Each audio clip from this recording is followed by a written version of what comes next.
Hello everyone, my name is Krishna Saraswat and I welcome all of you to the YouTube channel of Sreesan Academy. बच्चों आज जो मैं chapter start करने जा रहा हूँ this is the second chapter of class 11 that is biological classification. ठीक है, अब आप लोग सोच रहे होंगे कि आपने चैप्टर 2 स्टार्ट क्यों करा. तो मैं आप लोगों को बता दूं कि 11th क्लास के जितने भी बायोलॉजी से रिलेटेड बेसिक कॉन्सेप्ट हैं they are all included in the second chapter. तो सबसे पहले जितने भी बेसिक कॉन्सेप्ट हैं 11th क्लास की बायोलॉजी के पहले हम वो क्लियर करेंगे. Then after finishing this chapter we will start the first chapter. Okay, तो सबसे पहले हम जो चैप्टर फिनिश करेंगे that will be second chapter of class 11 that is biological classification. ठीक है, तो बच्चों सबसे पहले समझते हैं जैसा कि चैप्टर का नाम है व्हाट इज बायोलॉजिकल क्लासिफिकेशन.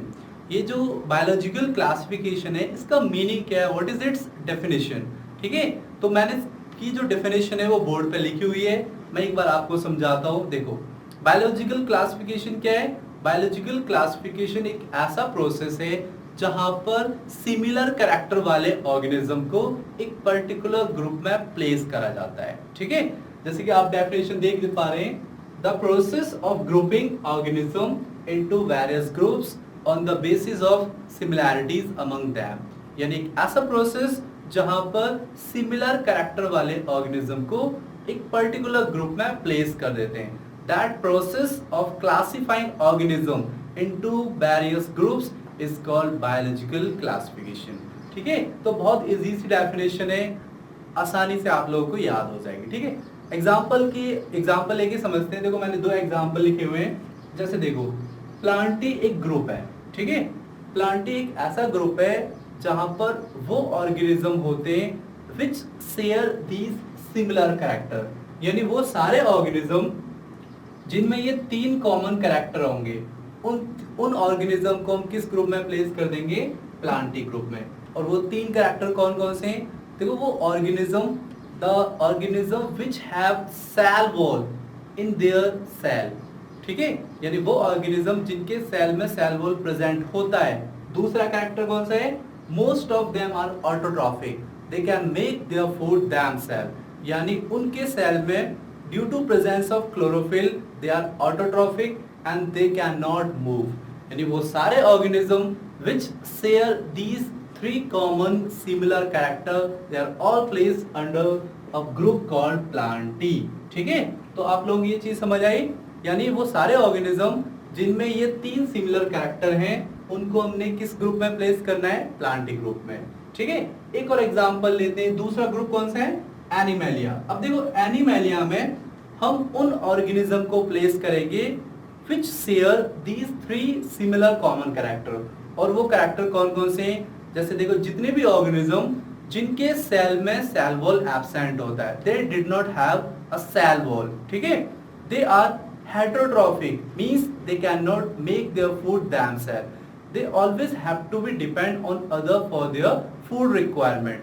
अच्छा, वो अपना फूड खुद सिंथेसाइज क्यों नहीं कर सकते, because of absence of chlorophyll. ठीक है, जो एनिमल्स होते हैं उनके सेल में due to absence of chlorophyll they can not make their food themselves. That's why they are heterotrophic. Obviously they can move.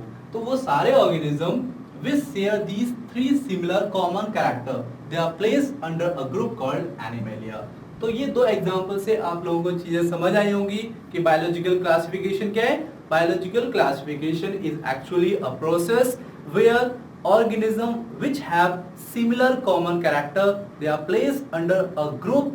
This is called biological classification. ठीक है, अब देखो ये जो हम कर रहे हैं कि सिमिलर कैरेक्टर वाले ऑर्गेनिज्म को एक पर्टिकुलर ग्रुप में प्लेस कर रहे हैं, तो ऐसा क्यों कर रहे हैं, व्हाट इज इट्स इंपॉर्टेंस.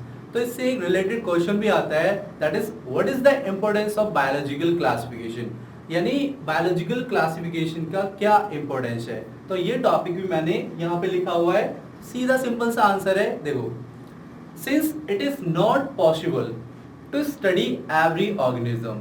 यानी इतने सारे ऑर्गेनिज्म हैं और हर ऑर्गेनिज्म को वन बाय वन हम स्टडी नहीं कर सकते, इसलिए हम क्या करें कि कोई एक ग्रुप में जितने बहुत सारे ऑर्गेनिज्म हैं उन बहुत सारे ऑर्गेनिज्म में से किसी एक या दो ऑर्गेनिज्म को डिटेल में अगर हम स्टडी करते हैं तो बाकी जितने भी ऑर्गेनिज्म है उनके कैरेक्टर, उनकी असेंशियल फीचर्स का हमें एक रफ आइडिया मिल जाता है। तो देखो इसका आंसर लिखा हुआ है मैंने, since it is not possible to study every organism, therefore study of one or two organism in detail, we can have a rough idea or we can have essential features of every organism in that group, ठीक है। so this is the importance of biological classification. तो I hope बच्चों आप लोगों को ये topic समझ आया होगा, बहुत ही आसान सा टॉपिक है बच्चों। ये जो सेकंड चैप्टर है क्लास 11 बायोलॉजी का, this is the most important chapter. इससे related every year 3 to 4 question NEET exam में पूछे जाते हैं, ठीक है। So this is importance on the account of CBSE as well as it is also important to NEET, ठीक है। तो आप लोगों को ये चैप्टर अच्छे से करना है। मैं क्या करूंगा, जैसे जैसे टॉपिक होंगे उनसे रिलेटेड जितने भी NCERT या टेक्स्ट बुक में या प्रीवियस ईयर में जितने भी क्वेश्चन पूछे गए वो भी कराऊंगा, और इससे रिलेटेड जो नीट में क्वेश्चन पूछे गए वो भी साथ ही साथ कराते रहूंगा। तो आई होप आप लोगों को ये चीजें समझ आई होंगी, ठीक है। Let's move to a next topic, ठीक है। चलो बच्चों अब एक नया टॉपिक स्टार्ट करेंगे, that is system of classification. इससे पहले जब मैंने चैप्टर स्टार्ट करा था मैंने बताया था व्हाट इज बायोलॉजिकल क्लासिफिकेशन, जैसा कि चैप्टर का नाम है, and what is the importance of biological classification, ठीक है। तो अब जो नया टॉपिक पढ़ रहे हैं वो कौन सा है, सिस्टम ऑफ क्लासिफिकेशन। अच्छा, अब इस टॉपिक में हमें पढ़ना क्या है, इस टॉपिक में हमें पढ़ना है कि ओवर द टाइम जितने भी डिफरेंट साइंटिस्ट थे उनका क्या कंट्रीब्यूशन रहा in the process of biological classification. For example अगर बात करें कुछ साइंटिस्ट की, जैसे Aristotle who is also known as father of biology, he gave the earliest system of classification, यानी उन्होंने ही शुरुआत करी ऑर्गेनिज्म को डिफरेंट डिफरेंट ग्रुप्स में क्लासिफाई करने की। उसके बाद एक दूसरे साइंटिस्ट है जिनका नाम है Carolus Linnaeus, who gave the two kingdom classification system। बाद में फिर RH Whittaker who gave the five kingdom classification system। तो जो टॉपिक है that is system of classification. हमें इसमें क्या पढ़ना है कि over the time different scientist का क्या कंट्रीब्यूशन रहा ऑर्गेनिज्म को डिफरेंट डिफरेंट ग्रुप्स में क्लासिफाई करने का, ठीक है। तो सबसे पहले पढ़ते हैं, the earliest system of classification was given by a great scientist which is also known as father of biology, जो कि कौन है, एरिस्टोटल, ठीक है। तो Aristotle was the scientist who gave the earliest system of classification and he divided the plant into 3 categories. और उन्होंने क्या करा कि प्लांट को 3 कैटेगरी 3 ग्रुप में डिवाइड कर दिया, और वो 3 कैटेगरी प्लांट की कौन कौन सी हैं, जैसे कि आप लोग बोर्ड पे देख भी पा रहे हो, these are herbs, shrubs and trees, ठीक है। वेरी सिंपल, यानी जो एरिस्टोटल थे उन्होंने प्लांट को 3 कैटेगरी में डिवाइड कर दिया। अब एक एक करके इन कैटेगरीज को पढ़ लेते हैं। देखो पहली कौन सी है, हर्ब्स। बहुत सिंपल है, ऐसे प्लांट जिनकी हाइट बहुत छोटी होती है, very small plant, for example mint, grasses, इनकी हाइट क्या होती है, बहुत छोटी होती है, and they were all categorised under a category called herbs, ठीक है। तो देखो very small plant, example grass, mint, they were categorised under a category called herbs. अब नेक्स्ट कैटेगरी कौन सी है, श्रब्स। तो बहुत ही सिंपल है, ऐसे प्लांट जिनकी हाइट कैसी होती है, इंटरमीडिएट, ना तो वो बहुत ज्यादा छोटे और ना ही उनकी हाइट बहुत ज्यादा है, they are intermediate in size, तो they were categorized under a category called shrubs, ठीक है। फॉर एग्जाम्पल देखो मैंने लिखा हुआ है यहाँ पे hibiscus which is also known as China rose।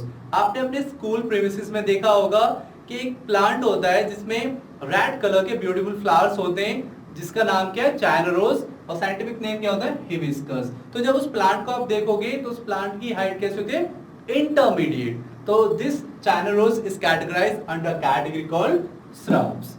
सो अब नई कैटेगरी पढ़ते हैं, ट्रीज। सबको पता है ट्रीज क्या होते हैं, ऐसे प्लांट जिनकी हाइट बहुत ज्यादा होती है, for example mango tree, people tree, banyan tree, और ऐसे बहुत सारे एग्जांपल हैं जो कि किस में आते हैं, ट्रीज में। तो बहुत ही सिंपल सा टॉपिक है। अगर क्वेश्चन आए who gave the earliest system of classification, तो very simple, Aristotle who is also known as father of biology gave the earliest system of classification and he divided the plant into 3 categories, herbs, shrubs and trees, ठीक है। अच्छा मैं एक बात बताओ, Aristotle ने plant को 3 कैटेगरी में डिवाइड करा, तो एनिमल्स को भी तो डिवाइड करा होगा, उनको भी तो क्लासिफाई करा होगा। हाँ बिल्कुल करा उन्होंने क्या करा, he divided the animal into two groups. उन्होंने एनिमल्स को दो ग्रुप में, दो कैटेगरी में डिवाइड कर दिया। और वो दो कैटेगरी कौन सी है, one is enema and other is enema. ठीक है, अब ये इनेमा और एनेमा क्या है, तो बहुत ही सिंपल है।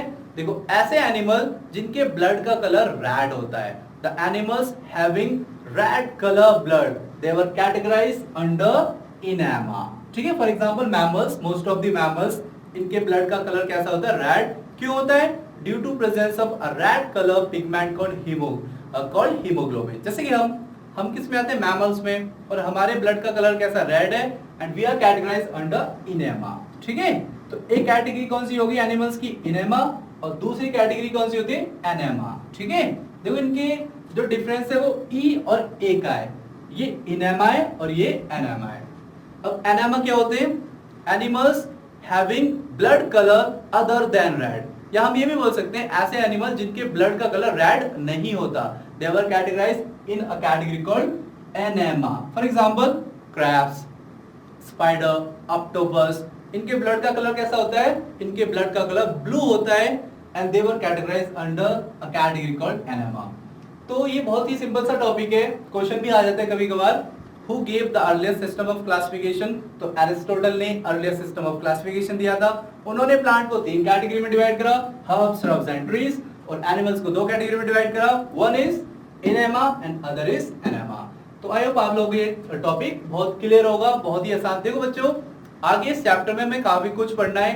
नेक्स्ट हम पढ़ेंगे कैरोलस लिनियस के बारे में, who gave the two kingdom classification system, जिन्होंने ऑर्गेनिज्म को दो किंगडम में डिवाइड करा, one is Plantae and other is Animalia. आगे फिर हम, वैसे तुम्हारी एनसीईआरटी में 3-4 किंगडम नहीं है, लेकिन हम फिर भी पढ़ेंगे 3 किंगडम क्लासिफिकेशन किसने दिया था, 4 किंगडम क्लासिफिकेशन किसने दिया था। तुम्हारा जो एनसीईआरटी का सिलेबस है उसमें ये वाला टॉपिक दे रखा है, 2 किंगडम क्लासिफिकेशन सिस्टम है, 5 kingdom classification system which was given by R H. Whittaker.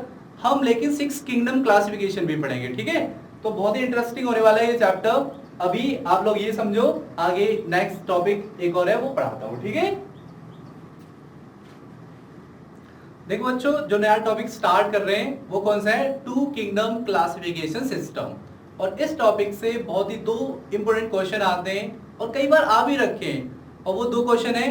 पहला है who gave the 2 kingdom classification system, यानी ये जो 2 किंगडम क्लासिफिकेशन सिस्टम है इसको किसने दिया, and the other one is on what basis he gave the 2 kingdom classification system. एक एक नंबर में ये क्वेश्चन कई बार आ रखे, कई बार रिपीट होते हैं, तो आज इस टॉपिक को बहुत ही अच्छे से करना है। देखो टॉपिक क्या है, 2 किंगडम क्लासिफिकेशन सिस्टम। इससे पहले हमने पढ़ा था एक साइंटिस्ट के बारे में which is also known as father of biology, which is Aristotle. उन्होंने क्या करा था, he gave the earliest system of classification. और उनके बाद एक दूसरे साइंटिस्ट आए जिनका नाम क्या है, कैरोलस लिनियस।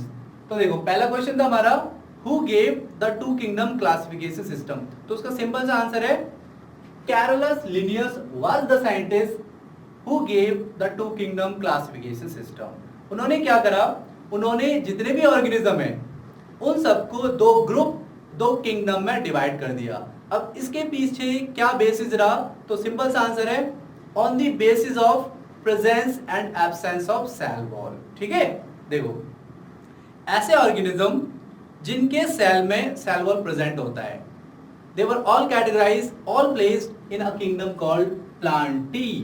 यानी ऐसे organism which have cell wall in their cell, they were all placed in a kingdom called Plantae। और दूसरे ऑर्गेनिज्म जिनके सेल में सेल वॉल एब्सेंट होता है, they were all placed in a kingdom called Animalia। ठीक है, अच्छा और भी कुछ कैरेक्टर्स थे, जैसे इसमें जितने भी ऑर्गेनिज्म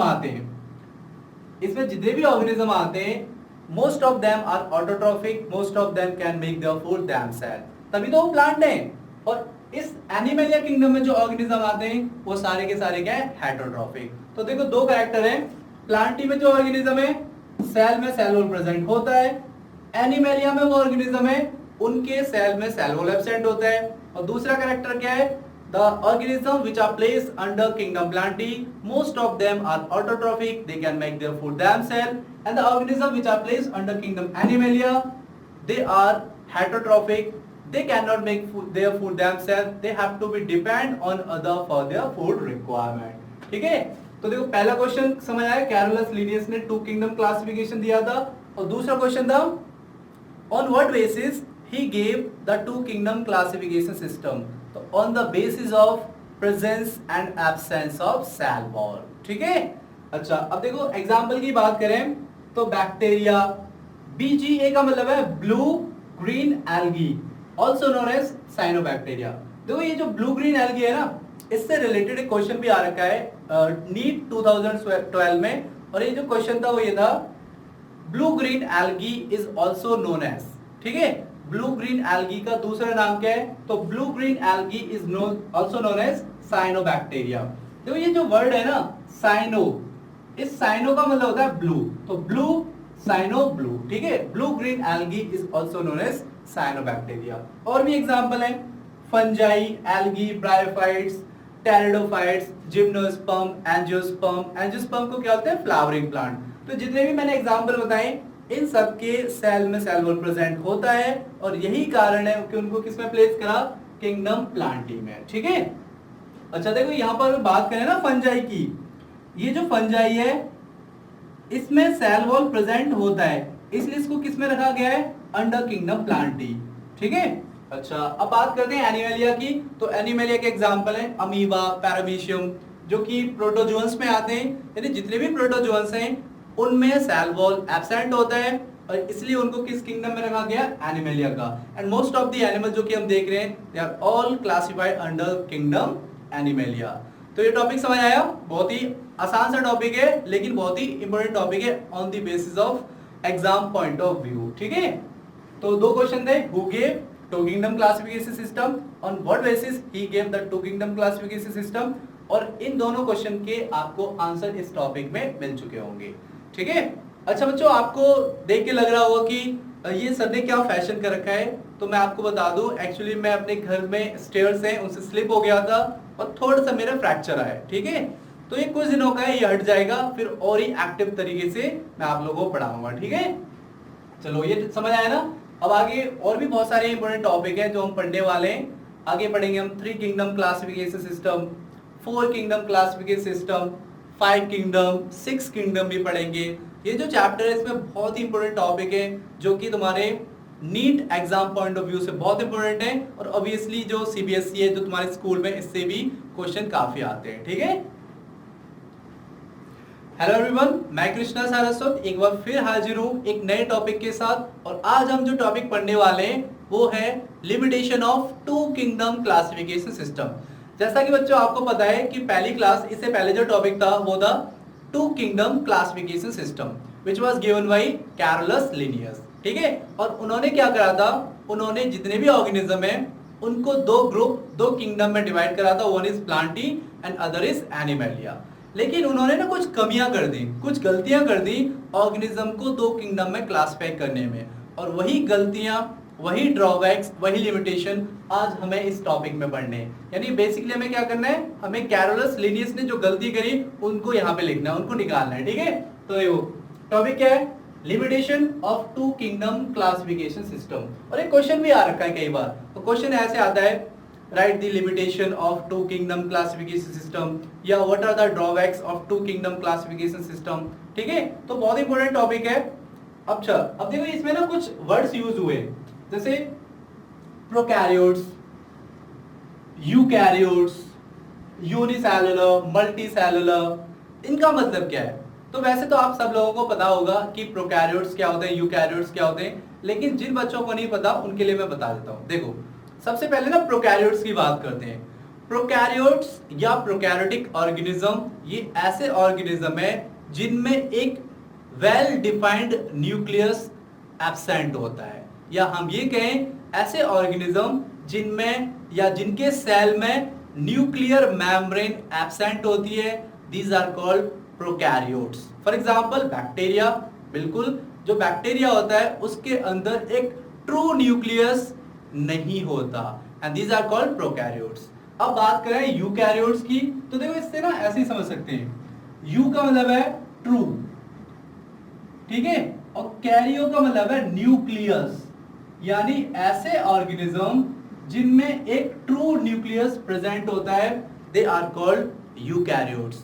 बहुत सारे एग्जांपल हैं, जैसे फंजाई, ब्रायोफाइट्स, टेरिडोफाइट्स, यानी ये जो प्लांट हैं, ठीक है, एनिमल्स, इन सब में एक ट्रू न्यूक्लियस प्रेजेंट होता है and these are called eukaryotes. तो आप लोग ये चीज समझ आए होगी, प्रोकैरियोट्स जिनमें एक ट्रू न्यूक्लियस एब्सेंट होता है, यूकैरियोट्स जिनमें ट्रू न्यूक्लियस प्रेजेंट होता है, प्रोकैरियोट्स, यूकैरियोट्स, ठीक है। अच्छा, अब देखो यूनिसेलुलर, मल्टीसेलुलर। यूनि का मतलब होता है सिंगल, सेलुलर मतलब सेल, यानी ऐसे organism which are made of only single cell, they are called unicellular. For example bacteria, again bacteria क्या है, एक ही सेल का बना होता है, यूनिसेलुलर। और मल्टीसेलुलर वो ऑर्गेनिज्म होते हैं which are made of many cell. बहुत सारे एग्जांपल हैं, जितने भी प्लांट हैं, एनिमल हैं, फंजाई हैं, सारे के सारे क्या मल्टीसेलुलर हैं। देखो ये सब मैंने इसलिए बताया क्योंकि जब हम इसकी लिमिटेशन पढ़ेंगे तो ये सारे वर्ड्स यहाँ पे यूज होंगे, ठीक है। अब देखो पहली जो लिमिटेशन है वो है ही प्लेस्ड। ही का मतलब यहाँ पे कैरोलस लिनियस के बारे में बात हो रही है। ही placed both prokaryotes and eukaryotes in the same kingdom, और यही उससे गलती होगी। एक बात बताओ, हमने जब डेफिनेशन पढ़ी थी बायोलॉजिकल क्लासिफिकेशन, वहां पर हमने ये पढ़ा था कि ऐसे ऑर्गेनिज्म जिनके कैरेक्टर सिमिलर होते हैं, बिल्कुल एक जैसे होते हैं, तभी उनको एक ग्रुप में रखो। लेकिन यहाँ पे तो बात गलत हो गई ना। उन्होंने क्या करा कि अलग अलग कैरेक्टर वाले ऑर्गेनिज्म को, जैसे कि बैक्टीरिया प्रोकैरियोटिक है, और तुम्हारा जो ब्रायोफाइट्स, टेरिडोफाइट्स, जिम्नोस्पर्म, फंजाई, सारे के सारे यूकैरियोट्स हैं, और इनको क्या करा, इनको एक ही किंगडम में रख दिया जो कि प्लांट ही है। तो उन्होंने पहली गलती क्या करी, ही प्लेस्ड प्रोकैरियोट्स जैसे कि बैक्टीरिया एंड यूकैरियोट्स जैसे कि बहुत सारे प्लांट थे, एंड उन सबको एक ही किंगडम में प्लेस करा, दैट इज प्लांटी, जो कि एक उसकी लिमिटेशन थी, ठीक है। तो पहली लिमिटेशन समझ आई। दूसरी लिमिटेशन क्या है, ही placed unicellular and multicellular organism in the same kingdom, यानी उन्होंने क्या करा, यूनिसेलुलर ऑर्गेनिज्म जैसे कि बैक्टीरिया एंड मल्टीसेलुलर ऑर्गेनिज्म जैसे fungi, algae, bryophytes, pteridophytes, gymnosperm, angiosperm, सारे मल्टीसेलुलर हैं, और इनको क्या करा, एक ही साथ रख दिया। जबकि ये तो गलत है ना, जो सिंगल सेल वाले हैं उनको अलग रखो, जो मल्टीसेलुलर है उनको अलग रखो। लेकिन क्योंकि उन्होंने ऑर्गेनिज्म को सिर्फ दो किंगडम में क्लासिफाई करा था, तो प्लांटी में यूनिसेलुलर और मल्टीसेलुलर दोनों को एक साथ रख दिया, which is one of the limitation of two kingdom classification system. बहुत इजी है बच्चों। He placed unicellular for example bacteria and multicellular for example fungi in the same kingdom, that is again plantae, ठीक है। अच्छा, नई जो आगे limitation है वो कौन सी है, फोटोसिंथेटिक एल्गी। अब ये क्या होता है, फोटोसिंथेटिक एल्गी का मतलब होता है ऐसे प्लांट जो कि सनलाइट यूज करके फूड प्रिपेयर करते हैं और ऑटोट्रॉफिक होते हैं, they are called photosynthetic algae. And heterotrophic fungi, उन दोनों को ही फिर अगेन सेम किंगडम में रखते हैं। अब एक बात बताओ, एक ऐसा ऑर्गेनिज्म जो कि खुद फूड प्रिपेयर कर रहा है, ठीक है, और एक दूसरा ऑर्गेनिज्म जो कि अपना फूड खुद प्रिपेयर नहीं कर सकता, तो ये तो अलग अलग कैरेक्टर हुए ना, तो अलग अलग रखो भाई इनको। लेकिन उन्होंने क्या करा, उन्होंने तो दोनों को ही एक किंगडम में ही रख दिया। उन्होंने एल्गी जो कि ऑटोट्रॉफिक है और फंजाई जो कि हेटेरोट्रॉफिक हैं, अपना फूड प्रिपेयर नहीं कर सकते, और दोनों को ही सेम किंगडम में प्लेस कर दिया, which is one of the limitation of two kingdom classification system। तो ये जो क्वेश्चन है ना, कई बार आ रखा है, क्वेश्चन आता है what are the limitation of two kingdom classification system और what are the drawbacks of two kingdom classification system, which was given by Carolus Linnaeus। ये जो नाम है ना Carolus Linnaeus, इसे याद रख लो, Carolus Linnaeus। देखो ये जो Carolus Linnaeus है ना, अगर चैप्टर 1 जब हम पढ़ेंगे तो वहां पर एक है बायनोमियल नोमेनक्लेचर, ठीक है। This binomial nomenclature was given bye again Carolus Linnaeus। तो इसे याद रख लो, कई बार इससे रिलेटेड बहुत सारे टॉपिक हैं आगे हमें पढ़ने। तो बच्चों आई होप आप लोग ये समझ आए होगा limitation of two kingdom classification system, ठीक है। चलो।